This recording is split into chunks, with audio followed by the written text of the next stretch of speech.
Que vous soyez un grand businessman ou un globe-trotter qui voyageait beaucoup en avion, je suis certain que ce que nous allons vous apprendre à propos des compagnies aériennes va vous choquer. Installez-vous confortablement, voici des secrets bien gardés que les compagnies aériennes ne veulent pas vous révéler. Continuerez-vous à prendre l'avion après ce que vous allez voir? Vous nous direz à la fin. Vous voyagez souvent seul et vous n'avez toujours qu'un seul bagage sur vous.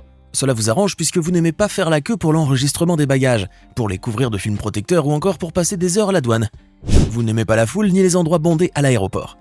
D'ailleurs, lors de l'embarquement, vous vous débrouillez toujours pour vous mettre au bout de la queue pour embarquer en premier et éviter les embouteillages.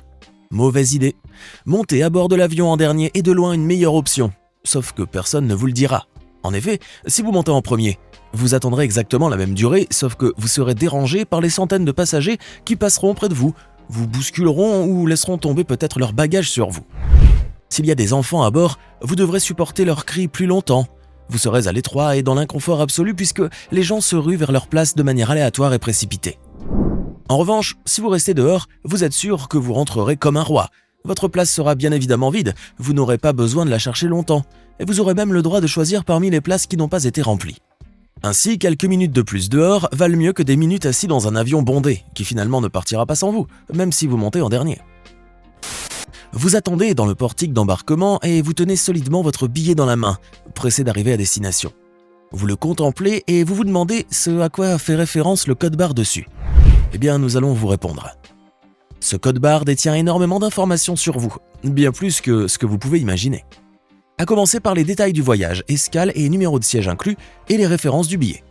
La compagnie peut aussi avoir accès aux détails du paiement et aux 4 derniers chiffres de la carte bancaire qui avait été utilisée pour cela. Et ce n'est pas tout. Le code barre contient aussi les informations concernant votre identité, votre numéro de vol et votre référence de réservation. Plus encore, la compagnie aérienne peut aussi savoir si vous avez beaucoup voyagé et si vous avez un programme de fidélité. Des informations bien juteuses pour les pirates qui sont à l'affût de vos points fidélité. Je comprends votre joie lorsque vous bouclez vos voyages, mais il faut cependant garder à l'esprit qu'il y a des personnes malveillantes qui pourraient se servir de vos informations personnelles. Et vous ne pouvez malheureusement rien y faire. Il est vendredi soir, vous vous ennuyez et vous décidez de prendre sur un coup de tête un vol pour Madrid, histoire de casser la routine et revenir lundi bien motivé à commencer votre semaine. Mais attendez, ne faites rien. Ne laissez pas l'ennui prendre le dessus sur vous et vous faire acheter un billet plein pot. Les week-ends ne sont clairement pas les meilleurs moments pour réserver les vols. Pour acheter les billets les moins chers, il faut idéalement le faire plusieurs jours à l'avance, au milieu de la semaine et en pleine nuit entre 4h et 6h du matin. C'est durant ces moments que la demande est moins forte et par conséquent, les prix chutent drastiquement. Et oui, pendant que la majorité de la population tombe dans les bras de Morphée, les compagnies aériennes, elles, baissent les prix pour les insomniaques ou les gens comme vous qui aiment faire de bonnes affaires. Vous l'avez donc compris, mieux vaut acheter votre billet en milieu de semaine la prochaine fois, comme ça vous êtes sûr de ne pas vous faire avoir. Vous vous êtes certainement déjà demandé pourquoi lors du décollage ou de l'atterrissage de nuit, les hôtesses de l'air vous obligent à éteindre les lumières alors qu'il fait très sombre. Il y a une raison simple à cela. Baisser l'intensité des lumières permet à vos yeux de se réhabituer à l'obscurité, de sorte que vous ne soyez pas soudainement aveuglé si jamais il se passe quelque chose et que vous devez sortir de l'avion en urgence dans l'obscurité ou la fumée. Des études ont d'ailleurs confirmé que l'œil humain peut prendre jusqu'à 10 minutes pour s'adapter complètement à une pièce sombre en étant préalablement dans un environnement lumineux. Afin de remédier à ce problème, les lumières de la cabine doivent être tamisées, ce qui fait que les gens verront plus facilement à l'extérieur afin qu'ils puissent rapidement s'orienter en cas d'accident. De leur côté, les agents de bord pourront être plus à même d'évaluer les conditions à l'extérieur de l'avion et orienter les passagers vers la sortie. C'est aussi pour cela que les hôtesses viennent d'ouvrir les stores au décollage et à l'atterrissage. Et non, ce n'est pas pour vous embêter qu'elles font ça, ni pour remettre de l'ordre dans l'avion. Vous voyez très souvent et vous avez déjà appris par cœur les consignes de sécurité que les hôtesses vous expliquent à chaque décollage. Vous les trouvez barbantes et pourtant je suis certain que vous ne savez pas pourquoi on vous demande de ne pas gonfler le gilet de sauvetage à l'intérieur de l'avion en cas de crash en mer. Ah, je vous ai posé une colle, n'est-ce pas? Bien sûr que je vous laisserai pas sans réponse. La vraie raison pour laquelle vous ne devriez jamais gonfler votre gilet dans l'avion n'a rien à voir avec le fait de prendre trop de place lors de l'évasion. C'est en fait une question de noyade. Si l'avion va sous l'eau et que vous l'avez gonflé, vous êtes sûr de vous noyer avant de sortir. Dans ces situations, les gens ont tendance à paniquer et veulent le gonfler dès qu'ils l'enfilent. Mais si l'avion se remplit d'eau, le passager qui choisit de le gonfler ne pourra alors pas sortir des portes, car cela peut rendre plus difficile le passage par les issues de secours. Il risque aussi de se déchirer et ne servir à rien si vous vous retrouvez à l'eau. Ce gilet de sauvetage peut donc être la cause d'une mort certaine. Alors si jamais ça doit arriver, attendez d'être à l'eau pour le gonfler. Avant de continuer, n'oubliez pas de cliquer ici pour vous abonner si vous aimez cette vidéo et d'activer toutes les notifications pour ne rater aucune de nos prochaines vidéos.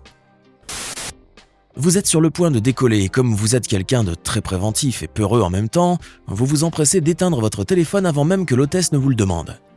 L'avion entreprend sa course vers la piste, mais voilà que vous remarquez que votre voisin de droite n'a toujours pas mis son téléphone en mode avion. Cela vous angoisse à mort. Vous n'osez rien lui dire et pourtant vous êtes terrifié à l'idée que par sa faute, l'avion rate son décollage. Mais rassurez-vous, car il est très peu probable que votre avion tombe du ciel à cause de cela.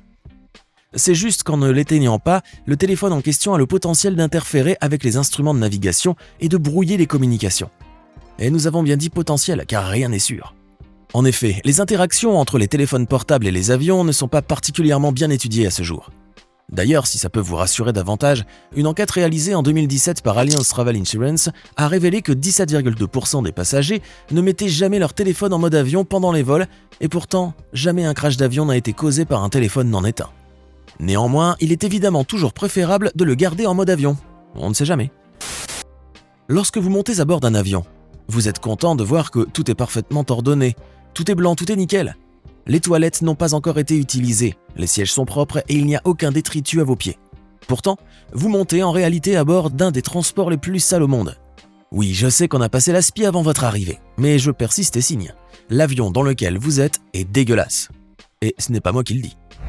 Des tablettes traîtresses aux glaçons notoires, je vous déballe sans plus tarder le monde grinçant des parties les plus insalubres d'un avion.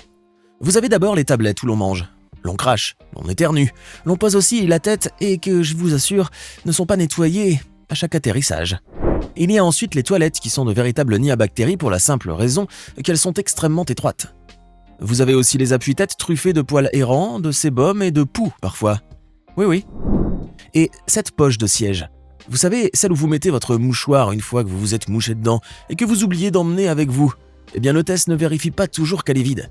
Et lorsqu'on vous offre un oreiller et une couverture fraîchement emballée dans un sac plastique fermé, vous pensez vraiment qu'ils sont neufs ? Gros mensonge, ils ont été utilisés et remballés, parfois lavés, parfois non. Et enfin, voici le pompon. Lorsque vous commandez une boisson alcoolisée avec des glaçons, eh bien, vous avez commandé avec une bonne poêlée de bactéries. Des études ont en effet montré que l'eau utilisée pour fabriquer de la glace dans les avions n'est pas toujours la plus propre et que les bacs à glaçons des avions abritent des germes. Optez donc la prochaine fois pour une simple canette de soda. Si pour vous l'avion est composé d'une partie cockpit et d'une partie dédiée aux voyageurs, vous vous trompez. Il existe une pièce secrète dans tous les avions, et je suis certain que c'est la première fois que vous en entendez parler. Il y a quelque temps, un pilote youtubeur à ses heures perdues a d'ailleurs fait dans une de ses vidéos une visite spéciale de l'Airbus 350 et a révélé à l'occasion quelques secrets sur l'avion ainsi que la pièce secrète en question. Il a alors montré à ses internautes l'existence d'un compartiment de repos pour l'équipage, oui, pilote compris, aménagé pour pouvoir faire des siestes. Celle-ci possède des lits séparés par des rideaux et un siège. Ensuite, le youtubeur du nom de Bjorn est passé à la pièce secrète. Une pièce uniquement accessible par une trappe sur le sol du cockpit, et c'est là que la vidéo devient intéressante. On le voit s'introduire à travers la petite ouverture mystérieuse et descendre à l'intérieur via une échelle. La salle d'avionique, comme on l'appelle, est remplie du sol au plafond d'ordinateurs qui font fonctionner l'avion. Eh oui, vous pensiez naïvement que l'avion fonctionnait seulement avec 2-3 boutons ? Cette immense salle de serveur est bien évidemment accessible uniquement au personnel autorisé. C'est pour cela que vous ne la verrez jamais de vos propres yeux. Comme tout le monde, vous ne raffolez pas des plats servis en avion.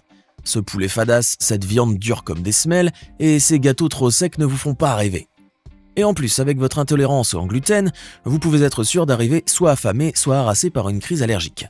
Mais saviez-vous que vous pouviez commander des repas spéciaux à l'avance ? Ce n'est pas une blague.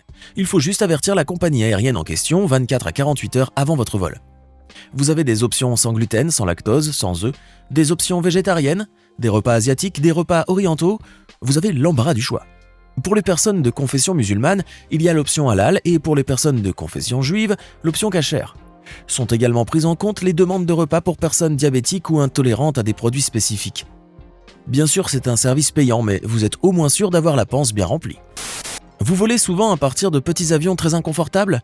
Vous trouvez que les sièges sont petits, que les accoudoirs sont trop grands et qu'ils vous cernent de part et d'autre, et que vous ne savez pas où étendre vos jambes. Et puisque vous n'aimez pas vous retrouver côté hublot, alors vous vous coltinez la place extérieure et c'est souvent la plus inconfortable. Et oui, c'est ça de prendre des vols low cost.